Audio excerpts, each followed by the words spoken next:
Preparation নিয়ে এখন 12:15 বাজে।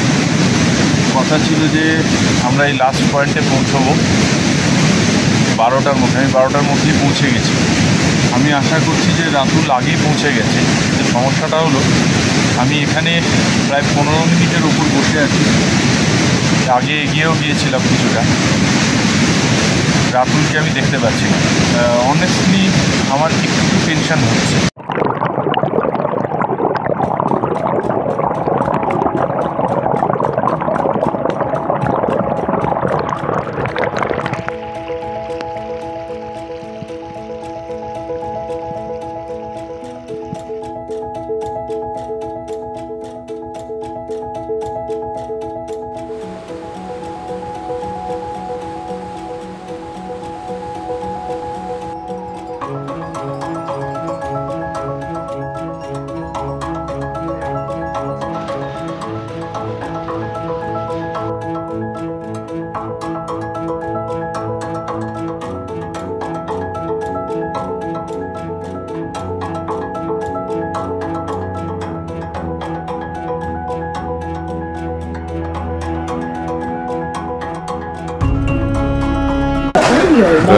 Good morning.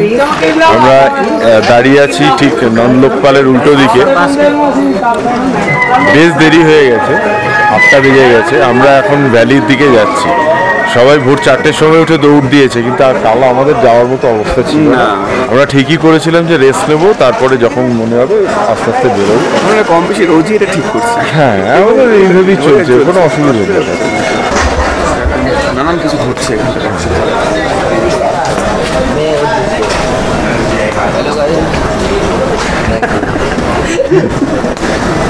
এইটা হচ্ছে জিএমভিএন। এইটা হ্যাঁ, এইখানে হচ্ছে জিএমভিএন। এই জায়গাটাতে অনেক রেস্তোরাঁ আছে, হোটেল রয়েছে। ছোট্ট জায়গা একদম, জাস্ট একটু পরেই গুরুদুয়ারাটা আছে, তারপরেই শেষ। সাংঘাতিক পরিমাণে খেয়ে যাচ্ছি না?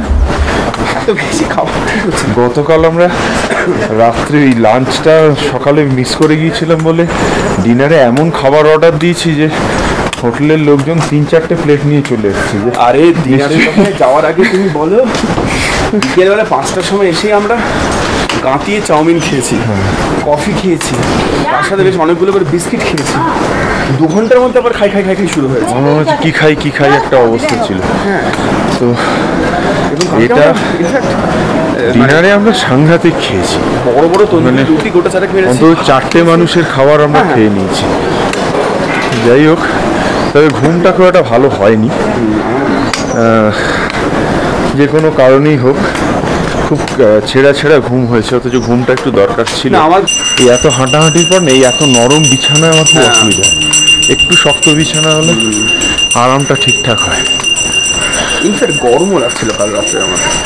রাত্রের দিকে বেশ গরম লাগছিল।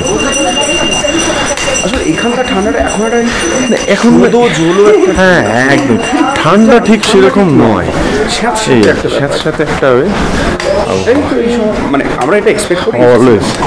জুলাই মাসে আর কি হতে পারে, আর কি হতে পারে এইটাই। এবার আবার দেখাই। হ্যাঁ, এই গলি রাস্তাটা চলেছে, সবই পাওয়া যায় এখানে, এভরিথিং। মানে একজন যদি পুরো আন্ডার প্রিপেয়ার্ড অবস্থাতে আসে, তার এখান থেকে মানে পকেটে পয়সা নিয়ে এলেই হবে, সোজা কথা। হ্যাঁ, এখানে অনেক রেস্টুরেন্ট আছে, হোটেল রয়েছে অনেক, নানা রকম।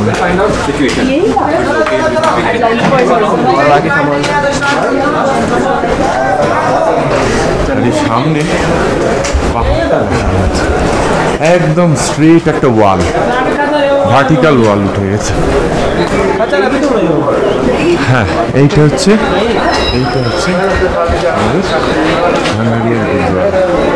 বেশ অনেকটা জায়গা নেই, খুব ভালো খাওয়া দাওয়া খুব ভালো। গতকাল এমনই অবস্থা হয়েছিল, জুতোগুলো বাধ্য হয়ে শুকোতে দিতে হয়েছিল। এখানে একটা সার্ভিস আছে এদের, সেটা হচ্ছে যে ওই কয়লার আগুনে এরা সব জামা কাপড় থেকে শুরু করে আমরা শুকোতে দিয়েছিলাম জুতোগুলোকে। তা মোটামুটি ভালো ভালো। তার রাত্রে একটু টেনশন হয়েছে জুতো ফেরত পাবো কিনা। হ্যাঁ সকালে বেরোতে হবে, তো ঠিক আছে ফেরত দিয়ে গেছে, জুতো শুকিয়ে ভালোই। আর ভিজে জুতো পরে হাঁটার থেকে বিরক্তি করার কিছু নেই। ঠান্ডা লেগে যাওয়ার একটা গভীর সম্ভাবনা।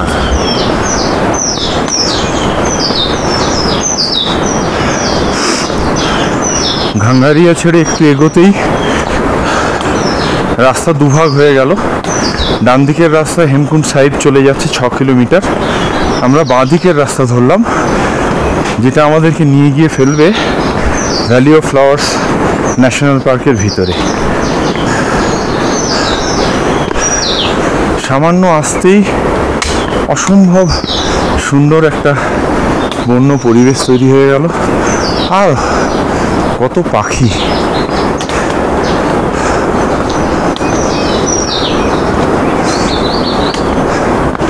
ন্যাশনাল পার্কে কি কি করা নিষিদ্ধ সেগুলো বোর্ডে লিখে দেওয়া আছে।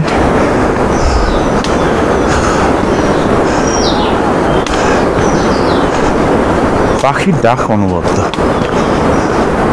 এই যে 1982 সালে তৈরি হয়েছে, 87.5 বর্গ কিলোমিটার।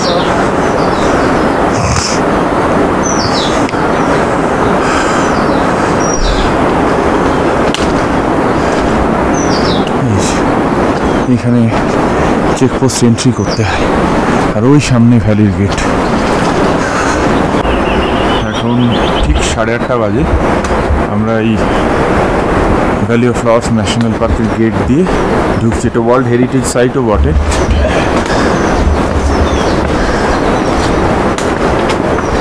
টোটাল ভ্যালির মধ্যে 4 কিলোমিটার রাস্তা যাওয়া যায়। এই 4 কিলোমিটারের মধ্যে বেশিরভাগটাই হচ্ছে চড়াই।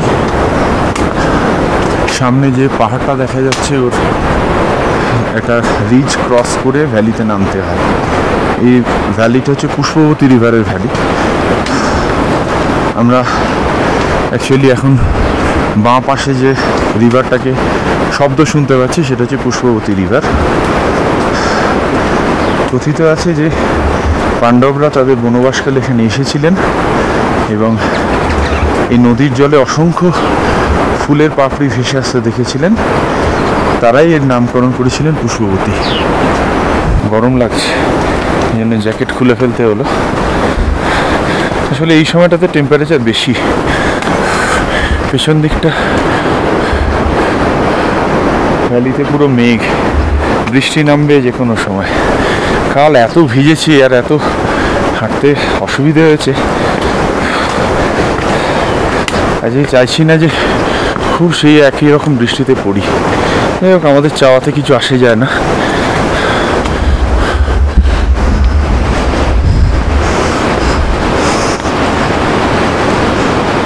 এখান থেকেই ফুল শুরু হয়ে গেছে।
আস্তে আস্তে হোয়াইট আউট হয়ে যাচ্ছে পুরো জায়গাটা।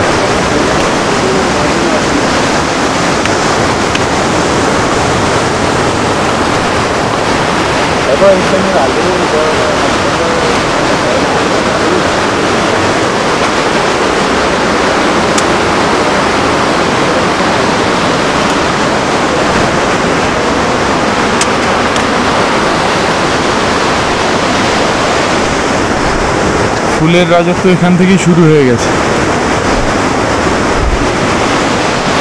এইসব না ছবি না তুলে যাওয়া আমার পক্ষে সম্ভব না। জাস্ট মনে হচ্ছে হাওয়া গেড়ে রয়েছে, পুরো হোয়াইট আউট।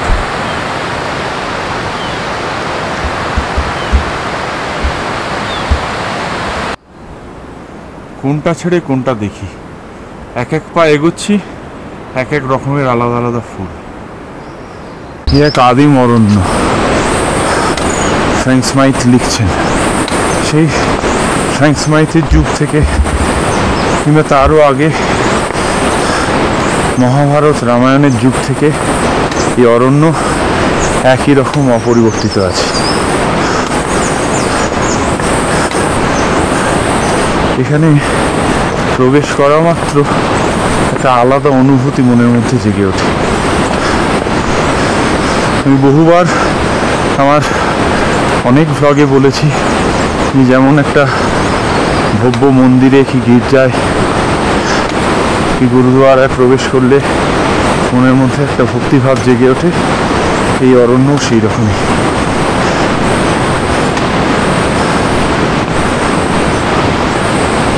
কত সহস্র বছর ধরে এইসব গাছপালা ফুল ফুটিয়ে চলেছে। কার জন্য? মানুষের চোখকে আনন্দ দেওয়ার জন্য। অপূর্ব অপূর্ব।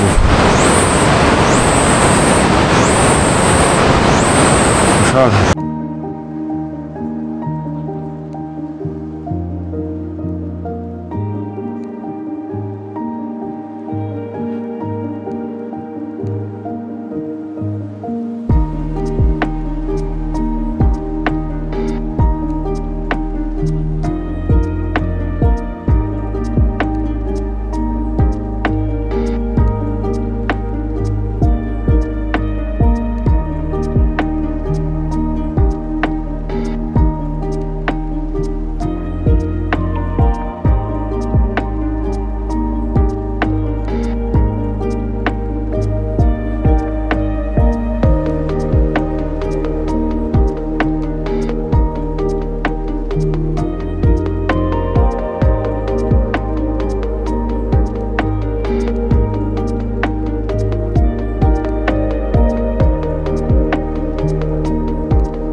পুষ্পবতী ক্রস করার পরে রাস্তাটা চড়াই উঠেছে ঘন জঙ্গলের মধ্যে দিয়ে।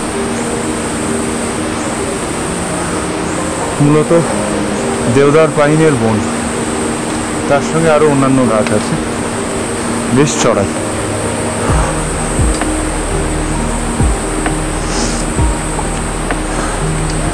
চড়াই এবং পিছলও। ফলে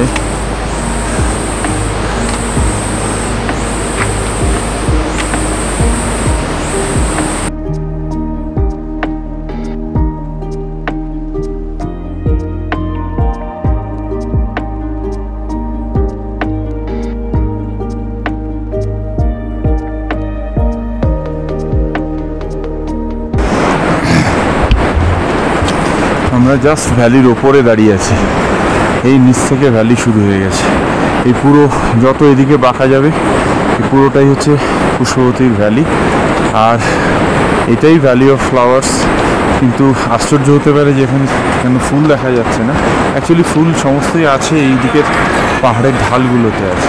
এই ডান দিকের পাহাড়টাতে কোনোদিনই ফুল দেখিনি, এর আগে এসেছি যখন তখন দেখিনি। বাঁ দিকের ঢালটাতে সবসময় আছে। উঠতে হবে ওই ওপরে, ওই ওপর দিয়ে গিয়ে আবার একটু নিচে নেমে আসতে হবে।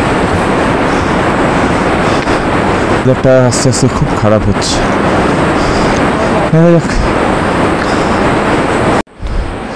রাস্তা অসম্ভব চড়াই কিন্তু অসম্ভব সুন্দর।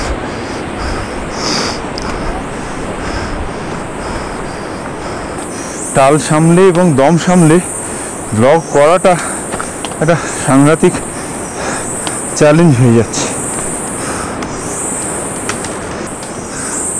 এবার আমরা নামছি, একটানা উঠছিলাম, প্রায় 2.5 কিলোমিটার মতন চড়াই উঠেছি, আবার একটু নামছি।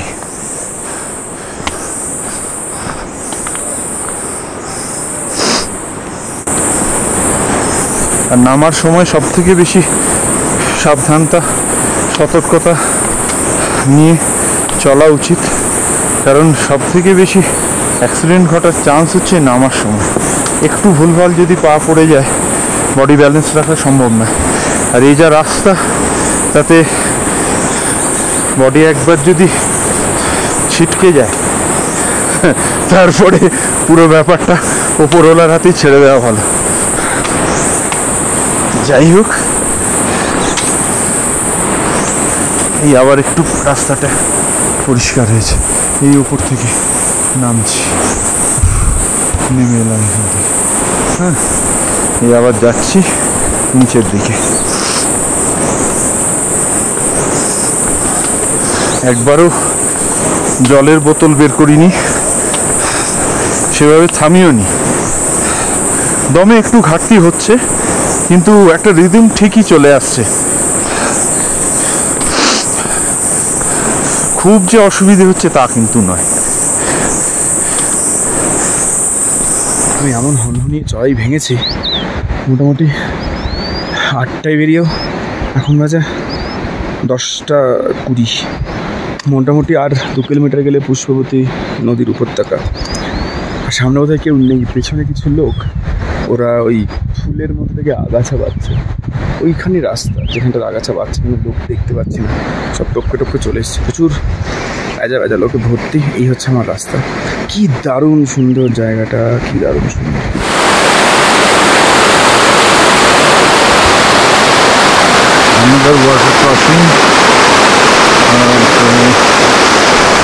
আমার জলের বোতলটা খালি নেই, নাহলে আমি নিশ্চয়ই এখান থেকে জল ভরে নিয়ে যেতাম, কিন্তু আমাকে ফেরার সময় জল নিয়ে যেতেই হবে, কারণ আমার তো একটা হবি আছে বিভিন্ন জায়গার জল জমানো।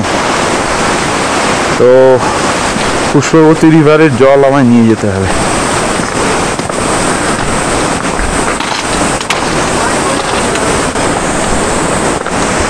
ওই যে নিচে আইস প্যাচ। অ্যাকচুয়ালি এই যে কোনটা তৈরি হয়েছে না, এটা একটা ট্যালাস কোন, স্টেবিলাইজ হয়ে গেছে, ওটাকে কেটে একটা ধারা নেমে এসেছে। অ্যাকচুয়ালি এটার মধ্যেও কিন্তু আইস রয়েছে, আইস আর ট্যালাসগুলো মিলেমিশে এটা তৈরি হয়েছে। এই যে এখানে নিচে এই প্যাচটা রয়েছে, ছোটো একটা হিমবাহের মতো। আমরা এই দিক থেকে আসছি। হ্যাঁ, ভ্যালিটায় আমরা প্রবেশ করে গেছি। এই যে ফুলগুলো আমাদের স্বাগত জানাচ্ছে।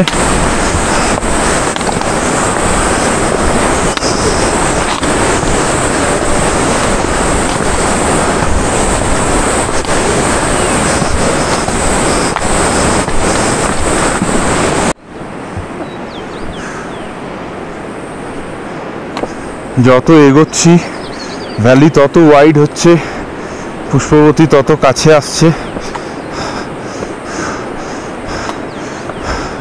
ফুলের সমারোহ বাড়ছে আস্তে আস্তে। এই যে সব ফুল চতুর্দিকে হয়ে রয়েছে। হ্যাঁ, এই হচ্ছে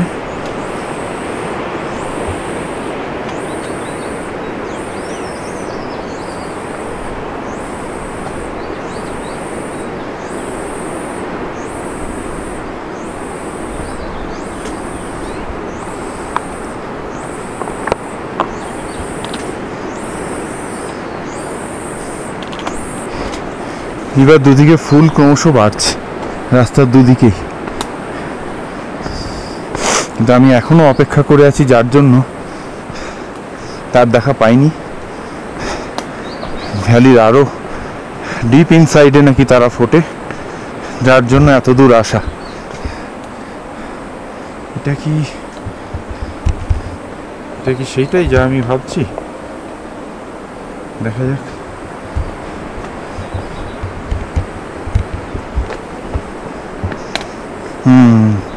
এবার ব্লু পপি একটু একটু করে আসছে। অ্যাকচুয়ালি ব্লু পপির এখানে 4-5 রকমের প্রজাতি দেখা যায়, নানা রকমের আকারের হয়। অলরেডি আমরা তার একটা ফার্স্ট এনকাউন্টার হয়ে গেছে। এবার আশা করছি আরও ভ্যারিড আরও প্রজাতি দেখতে পাবো, ইলাবোরেটলি দেখতে পাবো। আমার স্বাদের ব্লু পপি থোকায় থোকায় ফুটেছে পাহাড়ের পাথরের খাজে খাজে। অলরেডি 3টে কালার দেখে ফেললাম।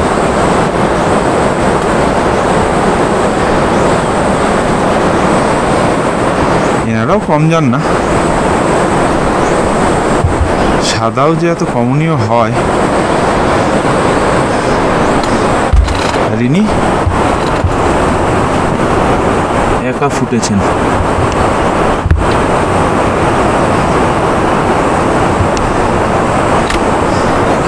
এনাদের সঙ্গে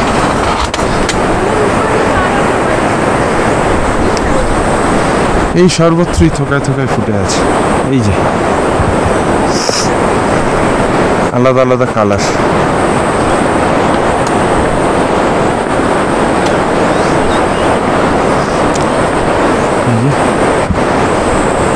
চোখ ফেরা কার স্বাদ।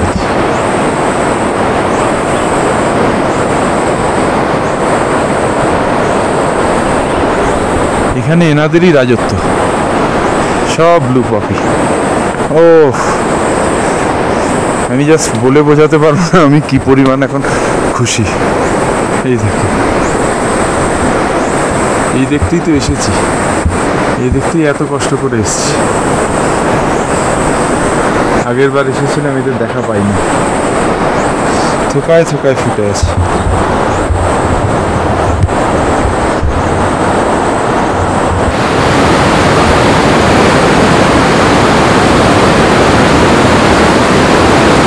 এটা 3 নম্বর ব্রিজ পার হচ্ছে।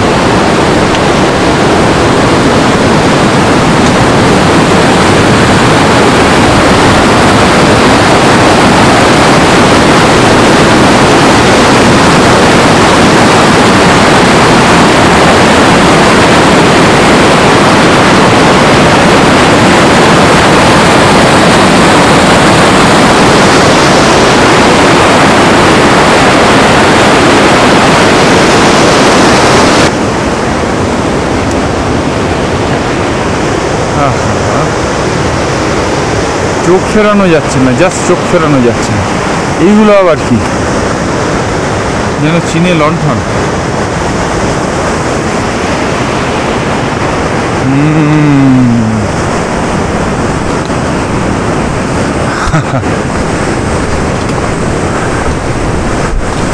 আহারে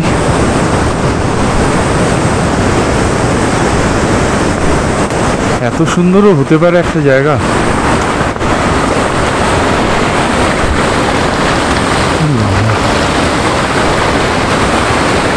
ঝাঁকে ঝাঁকে ফুটে আছে।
জলের শব্দ, হালকা হালকা পাখির ডাক, কখনো একটু আধটু ঝিঁঝি, এমনকি ফুলের ওপরে মৌমাছি উঠছে, তাদের পাখার শব্দ শুনতে পাওয়া যাচ্ছে।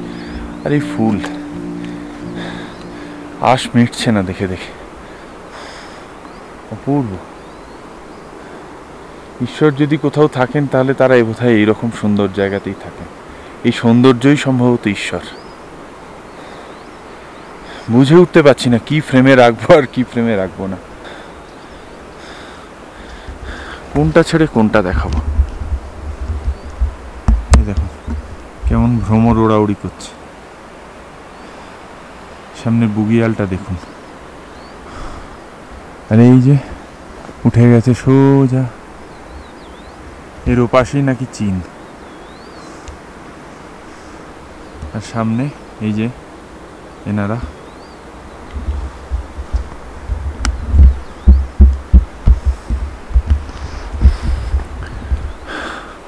বুঝতে পারছি না মানে কি বলবো, কি বলা উচিত। নৈশব্দটাই বোধহয় এখানে সব থেকে বেশি কাজ করতে পারে।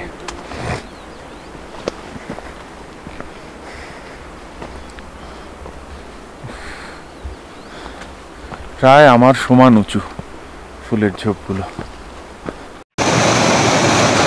জলটাকে পার করতে হবে, বুঝতে পারছি না কোন ফুলটা খুব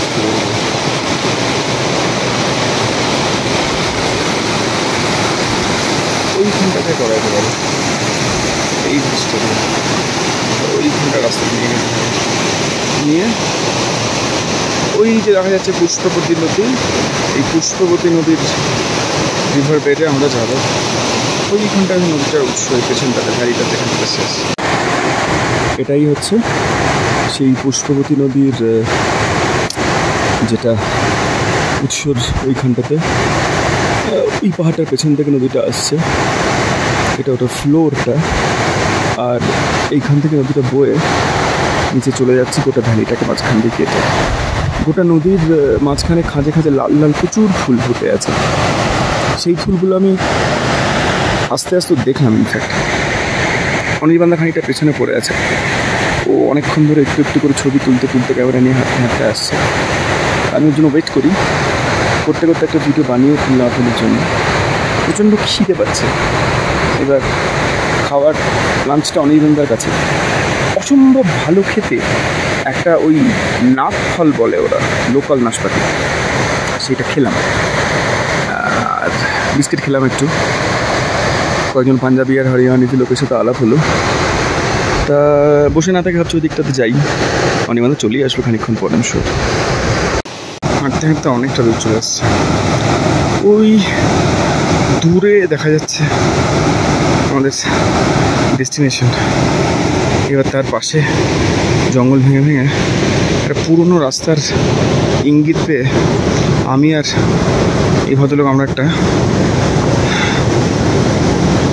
নতুন কিছু খোঁজার তালে এগোচ্ছি। মনে হয় না খুব নতুন কিছু খোঁজা যাবে, কিন্তু জায়গাগুলো খুব সুন্দর। যত এগিয়ে আসছি মনে হচ্ছে আরও যাই আরও যাই। ওই যে নদীটার মুখটায় চলে আসছে, এই পাহাড়টার পিছনে যাওয়ার প্ল্যান করছি। এইখান থেকে নদীটা শুরু হয়েছে, যেটা আমরা বেসিক্যালি ওই পুরো ওইখান থেকে দেখছি। পুরো যে যত দেখা যাচ্ছে সেটা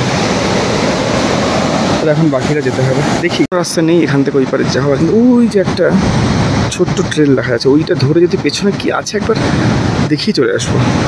এই যে ভাই চলে গেছে ওখানে, যাই হোক।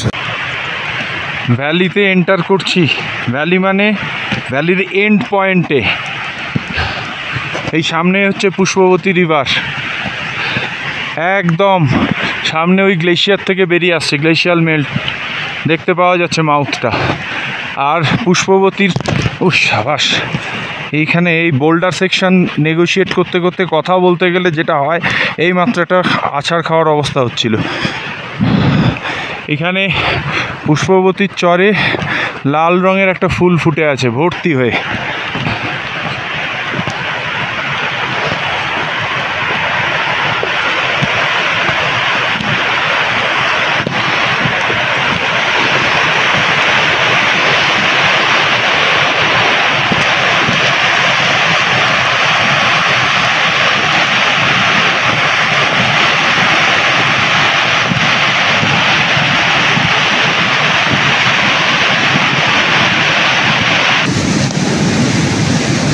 What a situation here.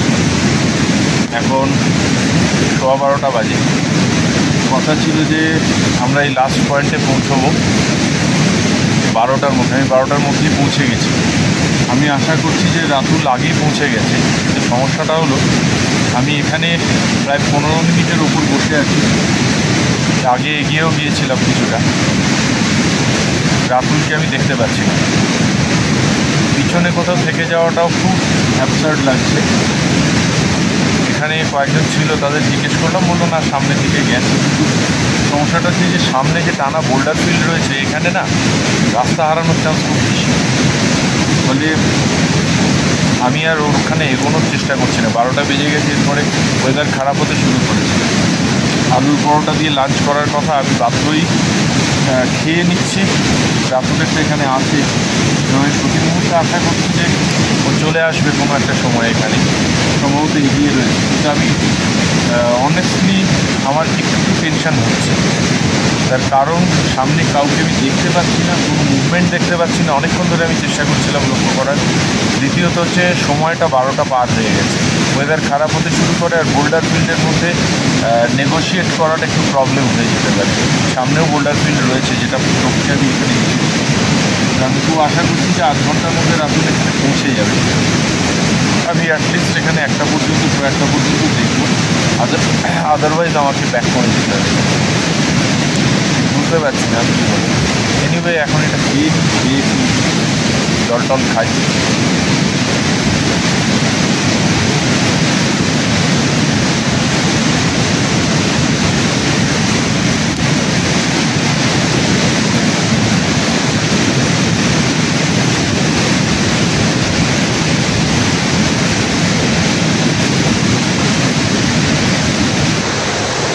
Ratul আসছে দেখতে পাচ্ছি উল্টো দিক থেকে।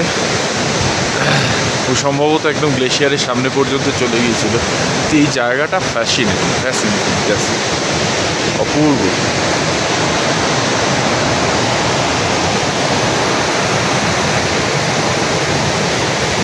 রাতুলবাবু আসছেন মোটামুটি বাজে 12:30, অর্থাৎ 8 ঘন্টা অপেক্ষা করার পরেই রাতুলবাবু চলে এসছেন। দেখতে পাচ্ছি একদম বৃষ্টির শেষ সীমান্তে গেছিলাম, তারপরে রাস্তা নেই।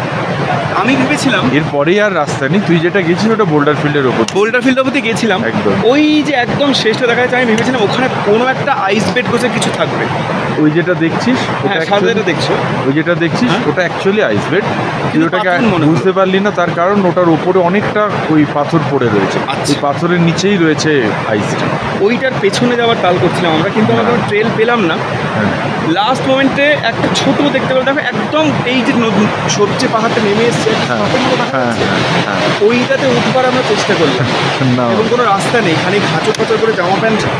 ওটা উঠিসনি, ভালোই করেছিস, কারণ এইখানটাই হচ্ছে লাস্ট পয়েন্ট, এরপরে আর যাওয়ার কথা নয়। কিন্তু রাস্তা একটা আছে, সেটা জাস্ট একটা ট্রেল কোনো রকমে হয়ে রয়েছে। এটা অ্যাকচুয়ালি বোল্ডার ফিল্ড, রিভার বেডের বোল্ডার ফিল্ড। যদি আমরা রাত্রে এখানে টেন্ট করে থাকতে পারতাম। এখানে না, সেটা করতে দেবে না। মুশকিল হচ্ছে কি রাতুল, এই বেলা বেড়ে গেলে আর যদি এই যে ওপরে যে মেঘগুলো আছে না দেখছিস, এই যে এগুলো নেমে আসতে থাকে, তখনই বোল্ডার ফিল্ডকে নেগোশিয়েট করা ভীষণ চাপ হয়ে যাবে। এই জন্য নিয়ম হচ্ছে যে বেলা 12টার পরে বোল্ডার ফিল্ড থেকে বেরিয়ে চলে যাবে। চলো তুই খেয়ে নে, যাস সেখানে প্লিজ লাঞ্চটা করি, মরে যাবো এবার। তুই খেয়ে নে, আমি খেলাম যে ভালো করেছো। তুই খেয়ে নে, আমি তারপরে তুমি আসার ব্যাগের আগে সামনেই আমি আছে। অপেক্ষা করে করে কিছু ভিডিও বানিয়ে রেখেছি আমাদের দর্শক। খুব ভালো করে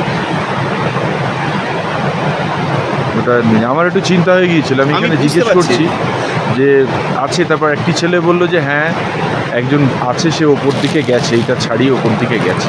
আরে আমার ঠিক সাথে আছে, একটা তাহলে তামিল wait ছেলে আলাপ হলো, সেগুলো উঠছে, সেগুলো চলুন না দেখি না কি আছে পেছনটা, দেখে আসি। এই পাহাড়টার পেছনে নিশ্চয়ই বরফওয়ালা বড় বড় পাহাড় দেখা যাবে। এবার বাঙালিকে বরফওয়ালা বড় পাহাড় দেখা যাবে বললে কি আর বাঙালি থেমে থাকে? এই অসম্ভব ভালো খেতে নাটফলটা তুমি খাওয়া দাওয়া, এটা আমি একটা খেয়েছি, অসাধারণ খেতে। শুধু ভ্যালিটা ওই দুপাশ থেকে মাঝখানে গ্লেশিয়ার আছে, এই দুটো হ্যাঁ। গ্লেশিয়ার আছে। এটা একটা ছোটো গ্লেশিয়ার এসে মিশেছে, ওখান থেকে গ্লেশিয়ার মেল্ট হয়ে পুষ্পবতী বেরোচ্ছে। আচ্ছা, এই যে লাল ফুলগুলো ভরে আছে, এটা কি ফুল? এর নাম তো জানি না, এটা একদম এই পুষ্পবতীর বেড বরাবর পুরো ভর্তি। এটাই কিন্তু ভ্যালি অফ ফ্লাওয়ার্সের ফুল।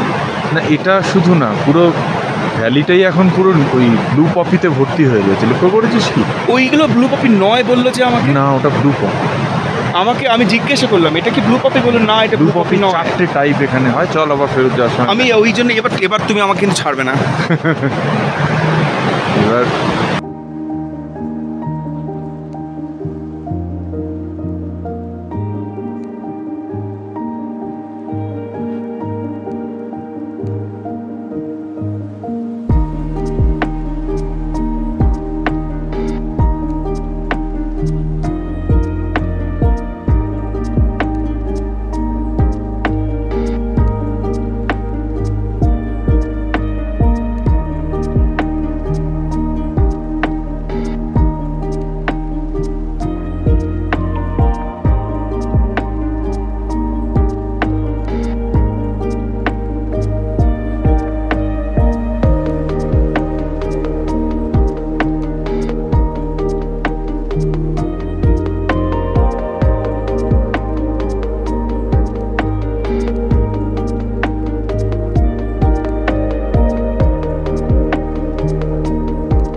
মর্নিং এবার হচ্ছে মানে যাত্রার শেষ করতে চলেছি। বেশ কয়েকদিন ধরে আমরা খুব ইন্টারেস্টিং ঘোরাঘুরি করলাম। এই মুহূর্তে আমরা বসে আছি জলিগ্রান্ট এয়ারপোর্টের লাউঞ্জে। খাওয়া হয়নি সকাল থেকে, বার্গার ছাড়া কিছু পাওয়া গেল না। একটা সাংঘাতিক অবস্থা। হ্যাঁ, কোক আর বার্গার খুবই মার্কিনি। হ্যাঁ, একটা সাংঘাতিক মার্কিনি ভাব আনার চেষ্টা করছে নিজেদের মধ্যে, কিন্তু অ্যাকচুয়ালি মন কাটছে আলু পোস্তর জন্য। তো কিছু করার নেই, একটা সাংঘাতিক বাজে অবস্থা খাবার দাবারের ব্যাপারে এবারে ফেস করলাম। মানে নিরামিষ নিরামিষ নিরামিষ সেটাও মেনে নেওয়া যায়, কিন্তু কোনো অপশান না থাকলে শুধু যদি ডাল খেতে হয় দিনের পর দিন। আরে বিভিন্ন রকমের মানুষ আসছেন, তাদের তো আলাদা আলাদা রকমের খাদ্যাভ্যাস। জোর করে কেন খাদ্যাভ্যাস পাল্টে দিচ্ছে হয়? মানে রীতিমতো অসুস্থ হয়ে যাওয়ার মতো একটা অবস্থা। শুধু আমাদের নয়, লোকাল লোকজন, আমরা যে অটোটা করে আসলাম, সেই অটোর যে ভদ্রলোক তিনি বিহারি, তিনি বলছিলেন যে তিনিও এরকম খাননি। মানে ভেজেও তো নানা রকম শাক পাতা অনেক কিছু আমরা খাই, শুধু পনির আর ডাল আর আলু এতে হতে পারে না। মানে অসুবিধা থেকেও এটা মনে হয় যে যে ধরনের পরিষেবাগুলো আমাদের মানে ট্যুরিজম সিনারিওকে আরেকটু ইমপ্রুভ করতে পারতো, ভারতীয় নাগরিক হিসেবেই সেখানে অস্বস্তি হচ্ছে যে কেন সেটা আরেকটু ভালো হবে না, আরেকটু এলাবোরেট হবে না, যেখানে তারা সমস্ত কিছু চার্জ ইত্যাদি তো সবই যা নেওয়ার তাই নিচ্ছে। হ্যাঁ, অফ সিজন বলে যে খাবার দাম কম হয়ে গেছে, তো খাবার দাম কম কিন্তু হয়নি, একই দাম দিয়ে আমরা খাবার খাচ্ছি। সেটাই। যাই হোক এটা পজিটিভ নোট, এয়ারপোর্টটা ভালো।